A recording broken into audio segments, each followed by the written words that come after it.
ओ भगवान की जय, प्यारी कृष्ण कन्हैया लाल की जय। श्री भक्तमाल। भक्तमाल में आज चरित्र हैं श्री कील्हदेव जी के शिष्यगणों के। आश करन ऋषिराज रूप भगवान भक्ति गुर चतुरदास जग अभय छाप छीतर जु चतुरवर लाखे अद्भुत राय मल्लखे मन सकम मन साक्रम बाचा रसिक राय मल गोंदु देवा दामोदर हरि रंग राचा सवै सुमंगल दास दृढ़ धर्म धुरंधर भजन भट कील्ह कृपा कीरति बिसद परम पार्षद शिष्य प्रगट। श्री कीलदेवाचार्य जी की कृपा से निर्मल कीर्ति वाले इनके सभी शिष्य भगवत पार्षदों के समान थे। राजर्षि श्री आशकरण जी, श्री रूपदास जी, गुरु भक्त श्री भगवान दास जी, निर्भय की छाप वाले श्री चतुरदास जी, चतुर शिरोमणि श्री छीतर जी, अद्भुत प्रभाव वाले श्री लाखे जी, मन वाणी और कर्म से परोपकारी श्री रायमल जी, श्री खेमदास जी, रसिक श्री रायमल जी, श्री गोंदू दास जी, श्री देवादास जी और हरिरंग में रंगे श्री दामोदर जी, ये सभी मंगलमय भगवान श्री राम के सच्चे सेवक, धर्म धुरंधर और भजन में वीर हुए। श्री कीलदेव जी के इन शिष्यों में से कुछ का संक्षिप्त परिचय इस प्रकार है। सबसे पहले श्री चतुरदास जी। श्री चतुरदास जी संत एवं तीर्थ दर्शनार्थ भ्रमण करते रहते थे। एक बार आप एक गांव के समीप एक वृक्ष के नीचे जाकर ठहरे। ग्रामवासियों ने आकर आपसे कहा, महाराज यहाँ न ठहरकर आप किसी दूसरे स्थान पर ठहरे। यहाँ एक अत्यंत प्रबल प्रेत का निवास है। आपने पूछा वह क्या करता है, तो लोगों ने बताया कि यहाँ रहने वालों को बड़ा कष्ट देता है। भैंसा, सिंह, हाथी आदि रूपों को धारण कर डराता है और ऊपर ले जाकर फिर पटक देता है। इस तरह वह किसी को जिंदा नहीं छोड़ता, मार ही डालता है। श्री चतुरदास जी श्री राम जी के अनन्य भक्त थे। सर्वत्र शव में अपने प्रभु को ही देखते थे, अतः निडर थे। इन्होंने वहीं आसन लगाया और अपना नियम करके शयन किया। रात में प्रेत ने इन्हें देखा तो इनके तेज से भयभीत होकर इनसे दूर ही से रहा। गांव के चारों ओर चक्कर काटता और चिल्लाता रहा कि यह जगह तो हमारी है, साधु बाबा ने अपना आसन लगा लिया, अब हम कहाँ जाएं। लोगों ने उसका प्रलाप सुना। प्रातः आकर देखा तो श्री चतुरदास जी अपने भजन पूजन में व्यस्त हैं। सभी ने इन्हें सिद्ध संत मानकर इनका स्वागत सत्कार किया और इनके उपदेश सुने। आपने कह दिया कि अब यहाँ कभी किसी को प्रेत बाधा नहीं होगी। कुछ दिन बाद एक दूसरे संत आए। उनसे लोगों ने इस प्रसंग को कहा तो वे समझ गए और बोले कि श्री कील जी के सभी शिष्य ऐसे ही महाप्रतापी हैं। श्री चतुरदास जी एक बार अग्नि में पड़कर भी नहीं जले, वे सबसे निर्भय हैं। इस चर्चा को सुनकर प्रेत श्री चतुरदास जी की शरण में गया और उनसे भगवान नाम को सुनकर प्रेत योनि से मुक्त हो गया। बोलो वृंदावन बिहारी लाल की जय। अगला चरित्र है श्री रायमल जी। श्री रायमल जी का तेज प्रताप, करनी, करतूत सब कुछ अद्भुत था, अतः इनकी अद्भुत छाप थी। इनके द्वारा अनेक चमत्कार हुए जिनका साधु जन वर्णन करते हैं। संतों की सेवा आप बड़े सम्मान के साथ करते थे। एक बार आप ध्यान लगाकर श्री सीताराम जी की मानसी सेवा कर रहे थे। होली के दिन थे। उद्दंड प्रकृति के कुछ लोग आकर इन पर भी धूल डालने लगे। कुछ देर तक तो आपने मौन रहकर सहन किया।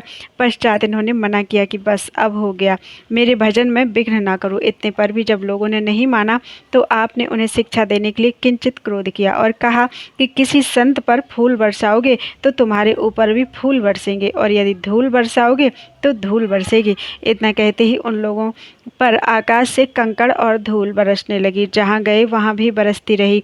तब वयोवृद्ध ग्रामवासियों ने सबको साथ ले जाकर श्री रायमल जी से क्षमा याचना की। तब धूल बरसनी बंद हुई। इस प्रकार आपने लोगों को प्रभावित कर सबको भक्ति पथ का पथिक बनाया। बोलो वृंदावन बिहारी लाल की जय।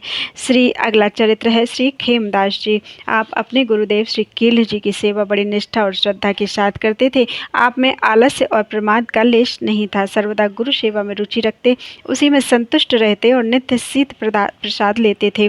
जब श्री कीलदेव जी ने स्वेच्छा से शरीर को त्याग कर साकेत गमन किया तब आपने उनका शीत प्रसाद रख लिया और नित्य उसका सेवन करते रहे। किसी समय वह गुम हो गया तो आपके मन में बड़ा ही दुख हुआ। आपने भोजन पान बंद कर दिया और अधीर होकर रोते कलपते रहे। आपके सच्चे प्रेम को देखकर भगवान श्री रामचंद्र जी श्री कील देव का शरीर धारण करके आए। दर्शन, प्रबोध और सिद्ध प्रसाद देकर श्री राम जी ने इनके दुख को दूर किया।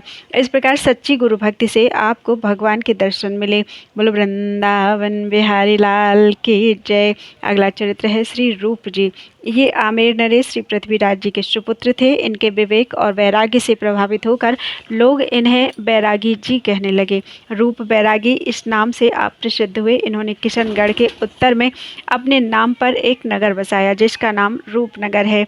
आप दौसा के जागीरदार थे। विक्रम संवत 1619 में दौसा में आकर अकबर बादशाह ने इनसे मुलाकात की। इनके पुत्र जगमल जी हुए। वे बादशाह के मनसबदार थे। श्री भगवान दास जी और आशकरण जी आपके भतीजे थे।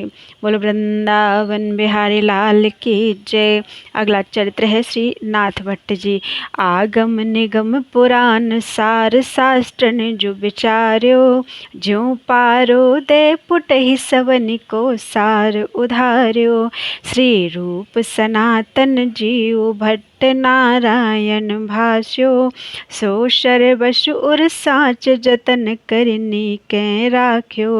फनी बंस गोपाल सुओ, रागा अनुगा को अयन। रसराश उपासक भक्तराज, नाथ भट्ट निर्मल बयन। फड़ी वंश में श्री गोपाल दास जी के सुपुत्र श्री नारायण भट्ट जी के शिष्य श्री नाथ भट्ट जी रागानुगा भक्ति के भवन श्रृंगार रस के उपासक थे। आपकी वाणी अत्यंत निर्मल थी और आप भक्तों में श्रेष्ठ थे। आपने सभी वेद पुराण शास्त्रों का गंभीर अध्ययन मनन करके उसका सार तत्व उसी प्रकार निकाल लिया था जैसे जड़ी एवं पारे का पुट देकर रसायनी तांबे से रसायन सोना बना लेता है। गोस्वामी श्री रूप जी, श्री सनातन जी, श्री जीव जी और श्री नारायण भट्ट जी ने भक्ति के सिद्धांत का जिस प्रकार निरूपण किया है उस संपूर्ण रहस्य को शुद्ध और सत्य मानकर उसे यत्नपूर्वक आपने अपने हृदय में धारण किया, पुनः योग्य पात्रों में उसे वितरित किया। श्रीनाथ जी भट्ट के विषय में विशेष विवरण इस प्रकार है। श्रीनाथ भट्ट जी बरसाना ऊंचे गांव के निवासी थे। आपकी वाणी प्रेम की खानी थी। आप बहुत बड़े विद्वान थे। एक बार इनके पास एक विवादी कुतर्की व्यक्ति आया। वह बहुतों को परास्त कर चुका था, अतः उसे बड़ा भारी अहंकार था। उसने इनसे अनेक प्रश्न किए। कई प्रश्नों के आपने उत्तर दिए, कई प्रश्नों को ही असिद्ध कर दिया। आप केवल विद्वान ही नहीं, महान भगवत भक्त थे। अतः बड़े बड़े विद्वान भी भक्ति की शक्ति को देखकर आपके सामने नतमस्तक हो जाते थे। आपके सप्रमाण अकाट्य उत्तरों से उसकी बोलती बंद हो गई। उसे तामसी भैरव की सिद्धि थी। पराजित और लज्जित होकर उसने भैरव जी का ध्यान किया। झट उसे भैरव का आवेश हो गया। अब वह पुनः तर्क वितर्क करने लगा। आपने पुनः उसे हरा दिया। हार कर भी हार न मानने पर आपने झट उसकी चोटी पकड़ ली। अब तो वह विवश हो गया और क्षमा याचना करते हुए कहने लगा कि अब हमें छोड़ दीजिए, अब मैं कभी हरिभक्तों से विवाद नहीं करूँगा। ऐसा कहकर भैरव जी और उस व्यक्ति ने अपने आपके श्री चरणों की शरण ली। वैष्णवी शिक्षा दीक्षा लेकर कृतार्थ हुआ। सद्भावना से सभी संतों की सेवा करने लगा। आप बरसाना ऊंचे गांव में रहकर भगवत भजन किया करते थे। बोलो वृंदावन बिहारी लाल की जय। अगला चरित्र है श्री करमैती जी। नश्वर पति रति त्यागी, कृष्ण पद सो रति जोरी। सबे जगत की फांसी तरक, तिनु काजू जो तोरी। निर्मल कुर काथड़िया, धन्य पर साजहि जाई। विदित वृंदावन बास, संत मुख करत बड़ाई। संसार स्वाद सुख बात करी, फेर नहीं तिन तन चही। कठिन काल कल जोग में, करमैती निकलंक रही। श्री करमैती जी इस घोर कलिकाल में उत्पन्न होकर भी सर्वथा निष्कलंक रही। इन्होंने अपने शरीर के पति के प्रति नश्वर प्रेम को छोड़कर आत्मा के पति भगवान श्री कृष्ण चंद्र के चरणों में सच्चा प्रेम किया। अपने तर्कों के द्वारा सोच विचार कर संसार के सभी बंधनों को तोड़ डाला। निर्मल कुल कांथड़िया और उनके पिता श्री परशुराम जी धन्य है जिन्होंने श्री करमैती सरीखी भक्ता पुत्री को जन्म दिया। सर्वविदित है कि श्री करमैती जी ने घर को छोड़कर श्री वृंदावन धाम में निवास किया। संतजन इनके त्याग, वैराग्य और भक्ति की बड़ाई करते थे। इन्होंने सांसारिक विषयों के भोगों से प्राप्त होने वाले सभी सुखों को बमन की तरह त्याग दिया। श्री करमेती जी के विषय में विशेष विवरण इस प्रकार है। श्री करमेती बाई शेखावत राजा के पुरोहित श्री परशुराम जी की पुत्री थी। इनका निवास स्थान खंडेला अर्थात सीकर राजस्थान था। करोड़ों कामदेवों से भी अधिक मनोहर श्री श्याम सुंदर श्री करमेती बाई के हृदय में बस गए थे, इसलिए इन्हें घर और घर के कामकाज सब भूल गए थे।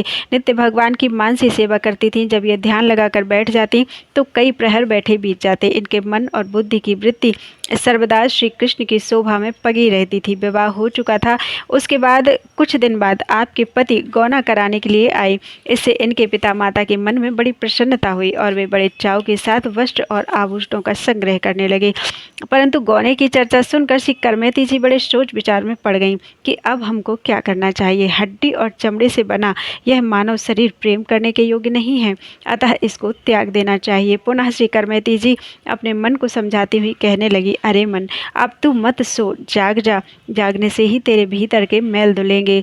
श्री श्याम सुंदर की प्रीति ही सच्ची और सुख देने वाली है। संसार में प्रीति मिथ्या और दुख देने वाली है। यदि ब्रजेंद्र नंदन श्री कृष्ण को प्राप्त करने की चाह है तो लोक लज्जा की क्या आवश्यकता। इस प्रकार श्री करमेती जी ने मन से पतिदेव के साथ न जाने का निश्चय किया, क्योंकि ये पूर्ण रूप से कृष्ण अनुराग के रंग में रंगी हुई थी। इनके साथ वही एक श्याम सुंदर श्री कृष्ण ही थे और कोई नहीं था। श्री करमेती जी की बुद्धि भक्ति रस से सरस हो गई थी, अतः वे सबके सो जाने पर आधी रात को घर से निकली। सवेरा होते ही गांव घर में सर्वत्र शोर मच गया कि करमेती का पता नहीं है। पिता माता को बड़ी भारी दुख हुआ। उन्होंने जहाँ तहाँ ढूंढा और पता लगाने के अनेक उपाय किए। बहुत से लोग चारों ओर दौड़े। जब श्री करमेती जी ने देखा कि मुझे ढूंढने वाले घुड़सवार लोग अब बिल्कुल समीप आ गए हैं, तब उन्होंने वहीं पर मरे पड़े हुए एक ऊंट के कंकाल में अपने शरीर को छिपा दिया। भगवान में मन लगा हुआ था, अतः उन्हें विषयी संसार की दुर्गंध ऐसी खराब लगी कि उसकी तुलना में ऊंट के कंकाल की वह सड़ी दुर्गंध सुगंध के समान अच्छी लगी। श्री करमेती जी को ऊंट के कंकाल में ही रहते हुए 3 दिन व्यतीत हो गई। 3 दिन के बाद चौथे दिन ऊंट के कंकाल से निकलकर चली तो आपको तीर्थयात्रियों का साथ मिल गया। उनके साथ आप श्री गंगा जी के किनारे आईं। वहाँ स्नान कर आपने अपने सब आभूषण ब्राह्मणों को दान कर दिए। उसके पश्चात आप श्रीधाम वृंदावन आ गईं। आपके पिता श्री परशुराम जी आपको ढूंढते हुए मथुरा आए। वहाँ लोगों ने श्री करमेती जी का पता बताया। तदनुसार मथुरा के पंडों के साथ आप श्री वृंदावन गए। उन दिनों ब्रह्मकुंड पर अत्यंत घना जंगल था। वहाँ एक बट वृक्ष के ऊपर चढ़कर देखने से श्री करमेती जी दिखलाई पड़ी। वे प्रिय विरह में बैठी रुदन कर रही थी। उनके आंसुओं से वहाँ की पृथ्वी भीग गई थी। श्री प्रियादास जी ने श्री करमेती जी के इस श्री कृष्ण प्रेम का अपने कवित्तों में इस प्रकार वर्णन किया है। शेषावती नृप के पुरोहित की बेटी जानो, बास हो खंडेला करमेती सो बखानिए। पशु उर श्याम अभिराम कोटि काम होते, भूले धाम काम सेवा मानसी पिछानिए। बीत जात जाम तन बाम अनुकूल भयो, फूली फूली अंग गति मति छविशानिए। ओम हरि। आयो पति गौनो लेन भायो पितु मातु ही, लिए चित चाओ पट आभरण आनिए। पर्यो सोच भारी कहा कीजिए बिचारी, हाड़ चाम सो सवारी देह रति के न काम की। ताते देवो त्यागी मन सोवे जनि जाग, अरे मिटे उर दाग एक साची प्रीति श्याम की। लाज कौन काज जो पे चाहे ब्रज राज सुत, बड़ोई अकाज जो पे करे सुधि धाम की। जानी भोर गौनो होत सानी अनुराग रंग, संग एक वही चली भीजी मति बाम के। आधि निशि निकषियों बसी ही ये मूर्ति सो, पूरति स्नेह तन सुधि बिसराई है। भोर भय शोर पर्यो पर्यो पितु मातु सोच, कर्यो ले जतन ठौर ठौर ढूंढी आई है। चारों ओर दौरे नर आए ढिग ढूरी जानी, ऊंट के करंक मध्य देह जदुराई है। जग दुर्गंध को ऐसी बुरी लागी जामे, वह दुर्गंध सो सुगंध सी सुहाई है। बीते दिन 3 व करंक में ही संक नहीं, बंक प्रीति रीति यह कैसे करी गाइए। आयो को संग ताहि संग गंग तीर आई, ताहा सो अनहाई दय भूषण बन आए। ढूंढत परशुराम पिता मधुपुरी आए, पतिले बतायो जाए माथुर मिलाइए। सघन विपिन ब्रह्म कुंड पर बर एक, चढ़ी करी देखी भूमि असुआ भेजाइए। श्री करमेती जी के पिता बटवृक्ष से नीचे उतर कर आए। उन्होंने अपनी पुत्री की वेशभूषा और श्री कृष्ण प्रेम को देखा और उनके चरणों में लिपट गए। पुनः धैर्य धारण करके बोले, बेटी, इस प्रकार गौने के अवसर पर घर से छिपकर तुम्हारे भाग आने से संसार में मेरी नाक कट गई। मैं मुख दिखाने के योग्य नहीं रह गया। अब तुम चलकर घर में ही रहो, जिससे संसार में हमारी हंसी और निंदा जो हुई है वह मिट जाए। तुम ससुराल मत जाना, घर में रहकर भगवान की सेवा में मन लगाना। यहाँ इस घोर वन में कोई बाघ सिंह तुम्हारे शरीर को नष्ट कर देगा, मुझे इस बात का बड़ा डर लग रहा है। अतः अपने घर चलो और मृत प्राय मुझे तथा अपनी माता को जीवन दान दो। यह सुनकर करमेती बाई ने कहा, पिताजी, आपने सत्य कहा। बिना भगवत भक्ति के शरीर मृतक ही समझिए। यदि आप जीवन चाहते हैं तो भगवान में भक्ति और उनकी कीर्ति का गान कीजिए। श्री करमेती जी पुनः पिताजी से बोली, आपने जो यह कहा कि मेरी नाक कट गई, नाक कटे तो तब जब हो, जब है ही नहीं तो कटेगी क्या? नाक अर्थात प्रतिष्ठा तो केवल भगवत भक्ति है। आप अपने मन में विचारिए, 50 वर्षों से आप विषयों में आसक्त हैं, फिर भी आपको उनसे वैराग्य हुआ नहीं हुआ। भोगे हुए विषयों को ही बार बार भोग रहे हैं। मैंने सब भोगों को देखते हुए भी उनको नहीं देखा। मैंने तो केवल एक श्याम सुंदर को देखा है। अतः अब संसार की ओर मेरी दृष्टि नहीं जा सकती। आप भी सब कामों को छोड़कर भगवान की सेवा में ही तन मन और धन को लगाइए। श्री करमेती जी के इस उपदेश को सुनकर पिता श्री परशुराम जी का अज्ञान उसी समय नष्ट हो गया। जब वे घर को चलने लगे तब श्री करमेती जी ने श्री यमुना जी से प्राप्त उन्हें एक कृष्ण भगवान की मूर्ति दी। उसे लेकर वे घर को चले आए। श्री करमेती जी ने जो कुछ कहा वह उनके हृदय में आ गया। श्री परशुराम जी रात को घर में आए। बड़े चाव के साथ उन्होंने घर में भगवत सेवा को पधराया और मन लगाकर सेवा करने लगे। अब उन्हें भगवत कैंकर्य ही अच्छा लगता था। कहीं आना जाना या लोगों से मिलना जुलना अच्छा नहीं लगता था। कुछ दिनों के बाद राजा को अपने पुरोहित श्री परशुराम जी की याद आई। तब उसने लोगों से पूछा, पंडित जी कहाँ हैं? यह सुनकर किसी ने राजा को बताया कि अब वे घर में ही भगवत सेवा और सत्संग में मगन रहते हैं। ऐसा सुनकर राजा को श्री परशुराम जी के प्रति अत्यंत अनुराग हुआ। तब उसने एक सेवक को भेजकर उनका समाचार मंगवाया। श्री परशुराम जी ने राज सेवक से कहा कि तुम जाकर राजा से कह दो, हे राजन, मैं आपका पुरोहित यहाँ अपने घर पर रहता हुआ ही आपको आशीर्वाद देता हूँ। भगवत चरणों में तुम्हारा प्रेम बढ़े, सानंद सकुशल रहो, परंतु अब दरबार में नहीं आ सकता। यह सुनकर राजा के मन में श्री परशुराम जी के प्रति बड़ा प्रेम हुआ और उनके दर्शनों की इच्छा हुई। तब राजा आया। राजा ने श्री परशुराम जी का अद्भुत प्रेम देखा और उनकी सेवा की रीति देखी। राजा ने श्री करमेती बाई जी का समाचार पूछा। तब श्री परशुराम जी ने रोते रोते सब बात कही तो वे भगवान श्याम सुंदर श्री कृष्ण के प्रेम रंग में रंग गई हैं। राजा के नेत्रों से आंसू गिरने लगे। उसने कहा, मुझे श्री वृंदावन जाकर दर्शन करने की आज्ञा दीजिए। श्री परशुराम जी ने मना किया। तब राजा ने पुनः कहा, मुझे जाने दीजिए, मैं जाकर समझा बुझाकर यहाँ ले आऊँगा तो मेरा बड़ा सौभाग्य होगा, अन्यथा दर्शन कर आऊँगा। मेरे मन में दर्शन की बड़ी भारी इच्छा हो रही है। ऐसे कहकर राजा श्री वृंदावन को गया और उसने यहाँ आकर देखा कि श्री करमेती जी यमुना के तट पर खड़ी हैं। उनके नेत्रों से आंसुओं की धारा बह रही है। उनका रूप कुछ और ही प्रकार का हो गया है। प्रेम के उमंग में डूब रही हैं। अब राजा कहें तो क्या कहें। राजा ने प्रार्थना की कि कुछ सेवा करने की आज्ञा दो। श्री करमेती जी ने कहा, तुम्हारी किसी भी प्रकार की सेवा की आवश्यकता नहीं है। इनके बार बार कहने पर, बहुत मना करने पर भी राजा ने अपनी इच्छा से ब्रह्मकुंड के निकट ही एक कुटी बनवा दी और उसके बाद अपने देश को लौटाए। श्री करमेती जी के दिव्य भगवत प्रेम एवं उपदेश को स्मरण करके राजा भी प्रेम रंग में रंग गया और भगवत भजन करने लगा। श्री प्रियदास जी ने श्री करमेती जी के इस दिव्य कृष्ण प्रेम का अपने कवित्तों में इस प्रकार वर्णन किया है। उतरी के आए रोए पाए लपटाए गयो, कटी मेरी नाक जग मुख न दिखाइए। चलो गृह बास करो लोक उपहास मिटे, सासु घर जावो मत सेवा चित लाइए।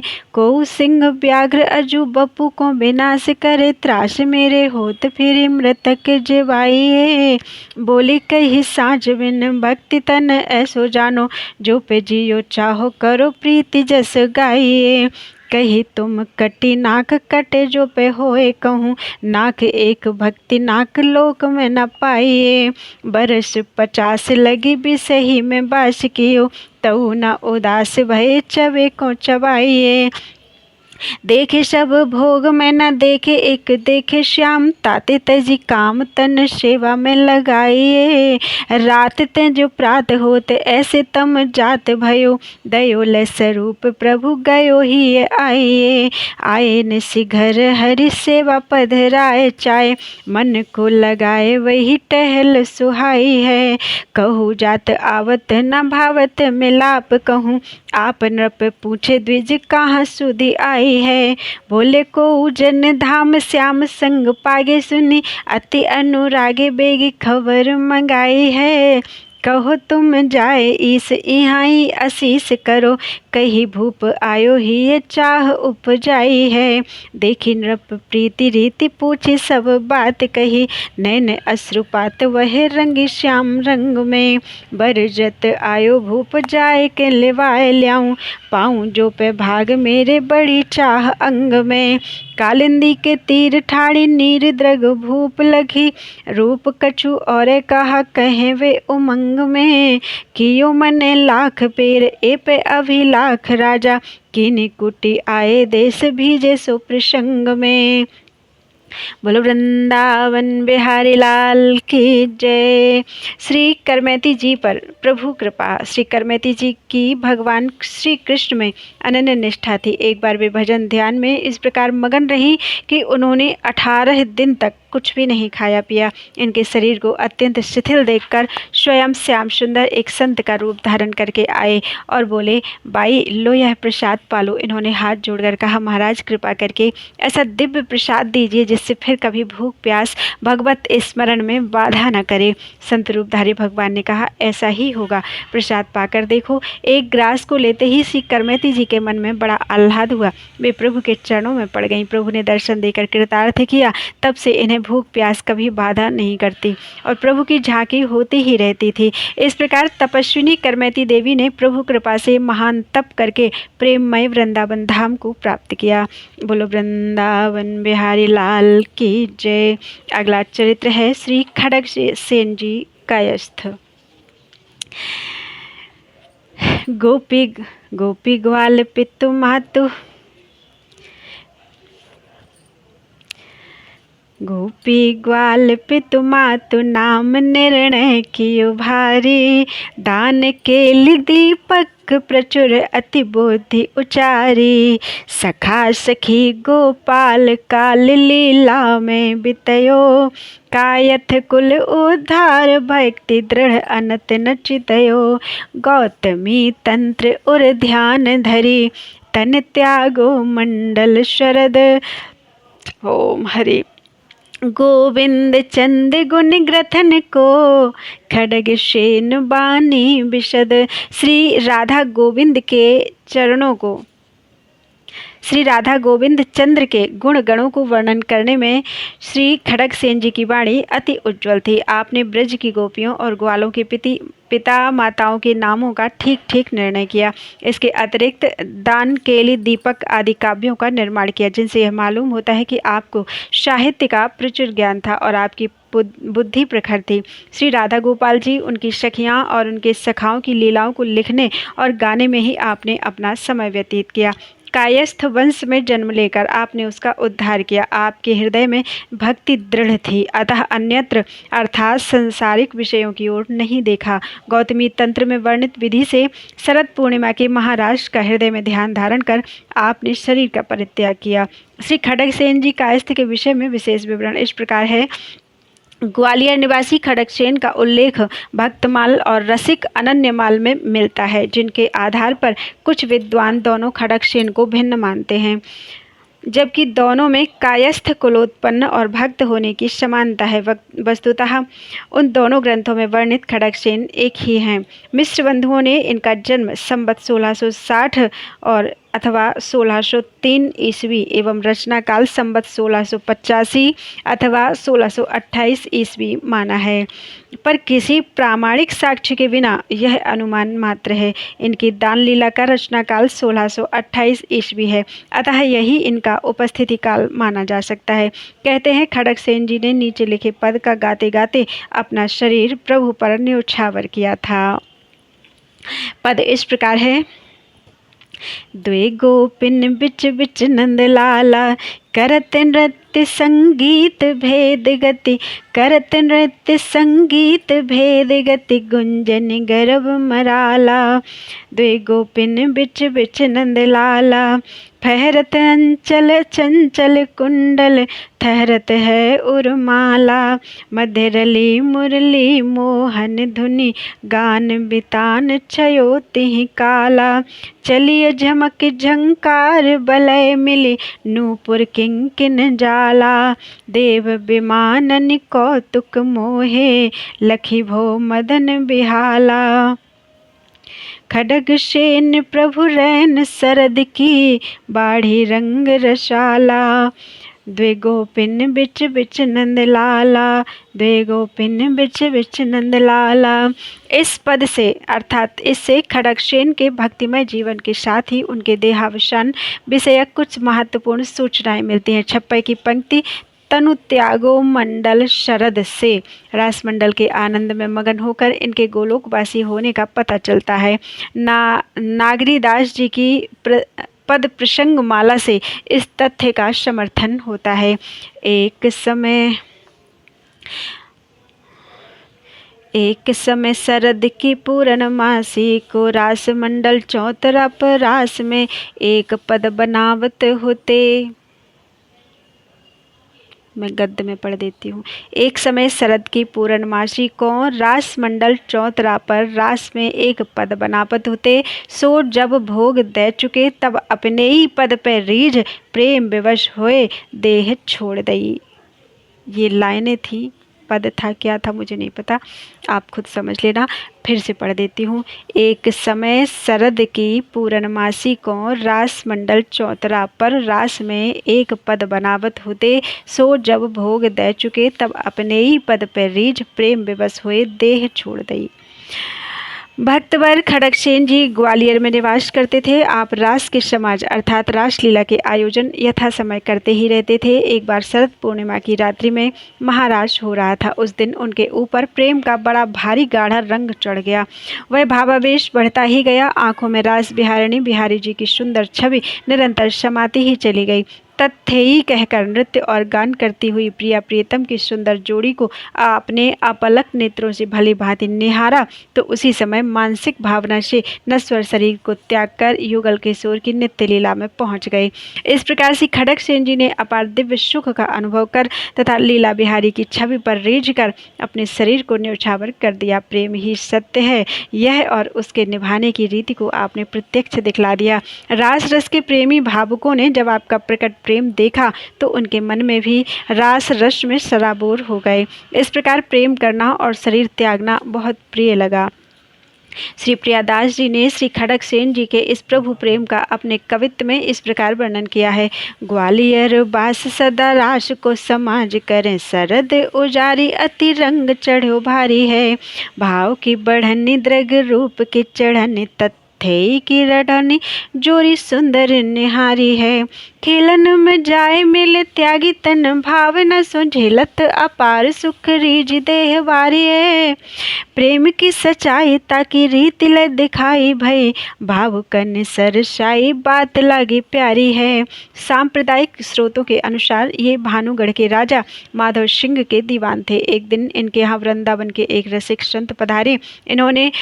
उन्होंने इनको श्री हित धर्म का उपदेश दिया। रसिक संत से इष्ट और धाम का रहस्य सुनकर इन्होंने श्री राधा वल्लभ लाल के चरणों में अपने को अर्पित कर दिया और वृंदावन आकर श्री हिताचार्य जी से दीक्षा ले ली। श्री जी की शरण ग्रहण करते ही गृहस्थी एवं जगत के प्रति इनका दृष्टिकोण एकदम बदल गया।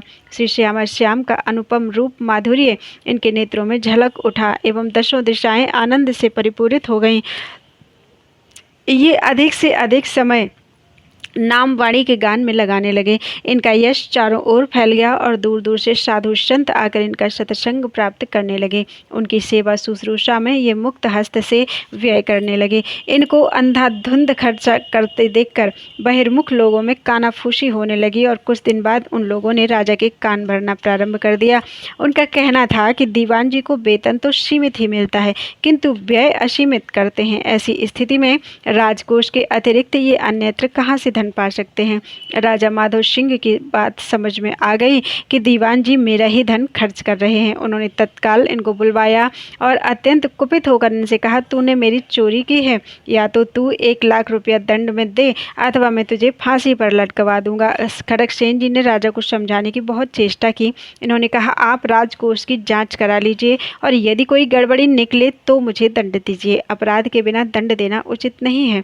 किंतु राजा ने इनकी एक नहीं सुनी और कारागृह में डाल दिया। इनका भोजन पानी बंद कर दिया। कहते हैं कि रात को राजा जैसे ही सोया उसको यम के दूतों ने आकर घेर लिया और अनेक प्रकार से डराना आरंभ कर दिया। उसके हाथ पैरों में हथकड़ी बेड़ी डाल दी। राजा कष्ट से घबराकर रोने लगा।